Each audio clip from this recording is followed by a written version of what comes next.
Thank you so much. Merci beaucoup de votre accueil. And I'll switch to English for those communication on both accounts, the current economic outlook, as well as the dominance of an international currency. So, it's a great pleasure to be back here in Strasbourg and to continue our regular dialogue.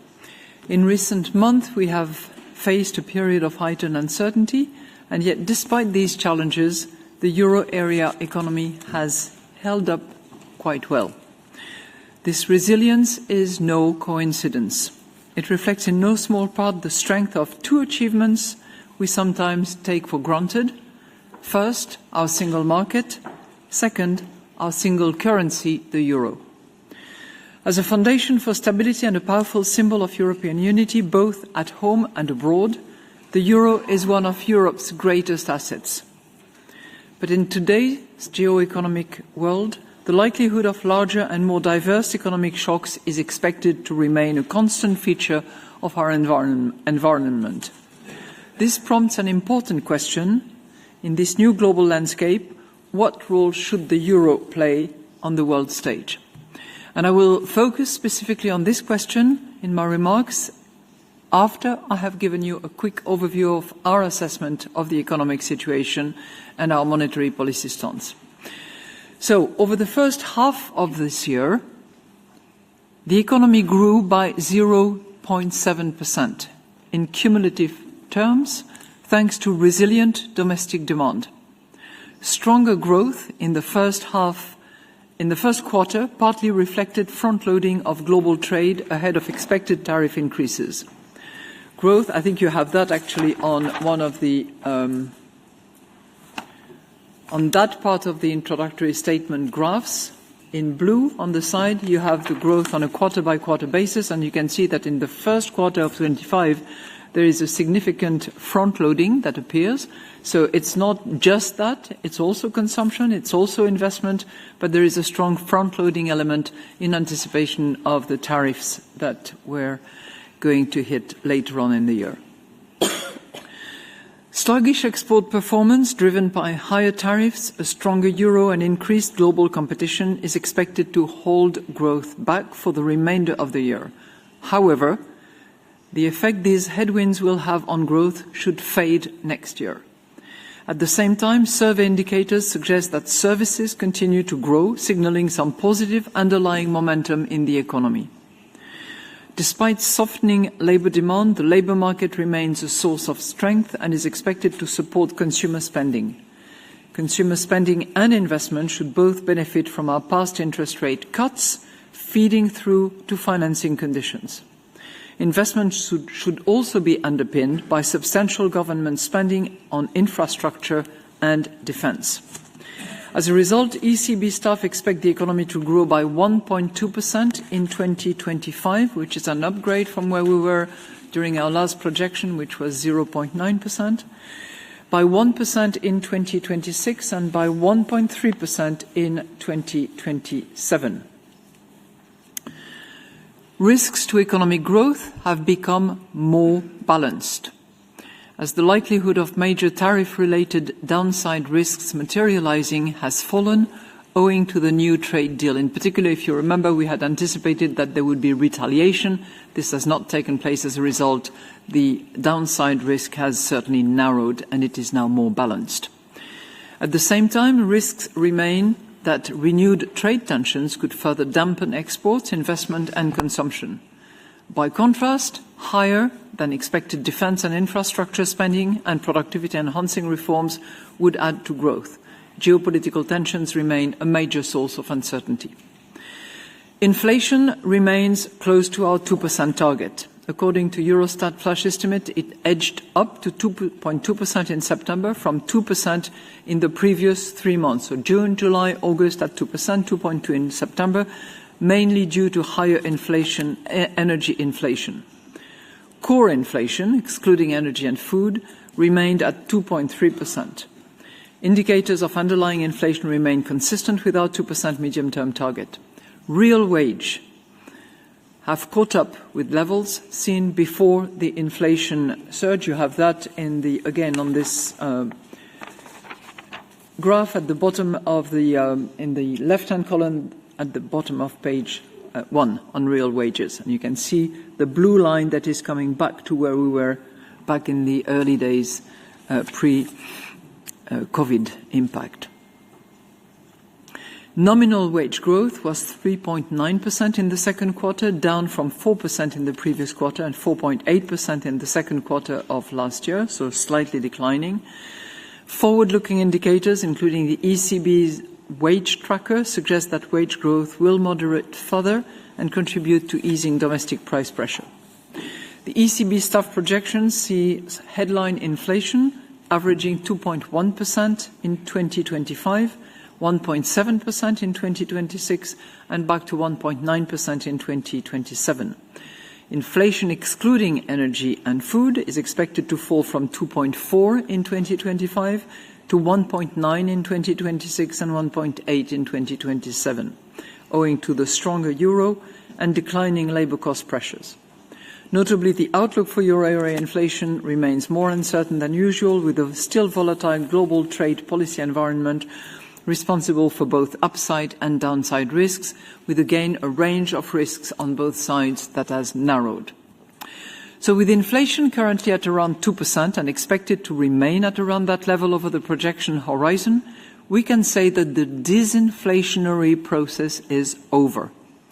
At its most recent meeting, the Governing Council decided to keep its key interest rates unchanged.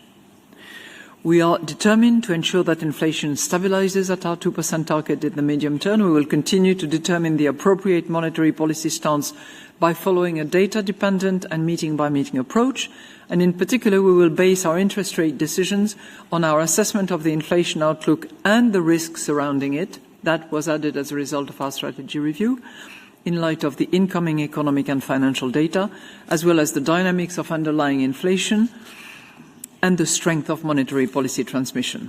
Therefore, we are not pre-committing to any particular rate path. So let me now turn to the international role of the euro, which was the topic that was chosen for this hearing. The international standing of currencies evolves slowly. For decades, the US dollar has been the dominant global currency, while the euro has firmly established itself as the second most used currency worldwide. This is evident in our latest report on the international role of the euro, and I think you have a little reference to that as well in the 2 pages that is available for you. At the bottom, at the left inside, where you see the dollar at 58%, just below 60%, and the euro at 20%. But the world is in transition. Geopolitical shifts and heightened policy uncertainty remind us that no currency's global position is guaranteed. It has to be earned. In this changing landscape, there is a unique opportunity to create conditions to strengthen the euro's role on the global stage. International currencies can appreciate in times of global stress as they attract safe haven inflows. Yet there is no mechanical relationship between the global status of a currency and its exchange rates.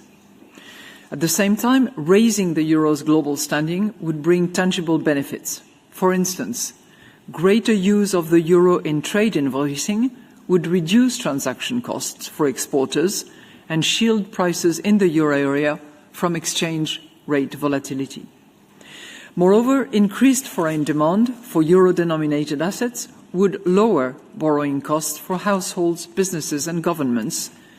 In the context of the United States, this was often referred to as the exorbitant privilege. We will not realise the full benefits of a stronger international role of the euro unless we adopt the right policies. To seize the benefits while avoiding the risks, Europe must do its homework and strengthen its foundations. Let me mention 3 key foundations. First, from an economic standpoint, we need to create the conditions for sustainable growth and investment. Completing the single market remains essential to unlocking Europe's full potential. At the same time, we must integrate and deepen our capital markets, taking concrete steps towards completing the savings and investments union, for which an ambitious timetable is critical. We look forward to the European Commission's forthcoming initiatives in this regard, notably the Single Market Roadmap and the proposal for strengthening capital market supervision. In addition, steps like joint financing of public goods, such as defence, for instance, would help establish a safe and liquid pool of EU public debt. 1 year on from the publication of Mario Draghi's report on the future of European competitiveness, the time has come to put words into action. Second, on an institutional level, we must safeguard investors' trust in the institutions and policies that underpin our currency, including by upholding the rule of law and defending central bank independence. Third, from a geopolitical perspective, we must maintain our commitment to open trade and strike new agreements with global partners. At the same time, Europe must invest in its security to navigate an increasingly uncertain world. And these responsibilities do not really rest with the central bank. They rest with governments and legislators. The ECB's role is to safeguard price stability, ensure financial stability, and improve the financial and payment infrastructure that support the euro. We are committed to continuing supporting an environment in which the euro can thrive. Let me give you a few examples. Extending swap and repo lines to key partners. If we do that, we safeguard against euro liquidity shortages abroad, disrupting the smooth transmission of our monetary policy, which in turn encourages those partners to transact more in euro. In addition, our work on settling transactions in central bank money using distributed ledger technology supports the development of Europe's digital capital market while aiming to enhance wholesale payment systems. In the same vein, and you're very familiar with that, we are working on a digital euro and pursuing initiatives to enhance cross-border payments in euro, which could potentially facilitate international cross-border transactions in the future. So the euro was born out of a vision of a stronger and more united Europe. Today that vision must adapt to meet the challenges posed by profound geopolitical shifts and to seize the opportunities offered by digital transformation. The euro can be more than the currency of a continent and a symbol of unity. It can become a global anchor of trust. But vision alone is not enough. Europe needs bold reforms to turn this vision into reality. And now is no longer the time to just discuss those reforms, but to implement them. So I very much trust that you also want to do that, and that we can transform that vision, that dream, into a reality that actually plays a global role. Thank you.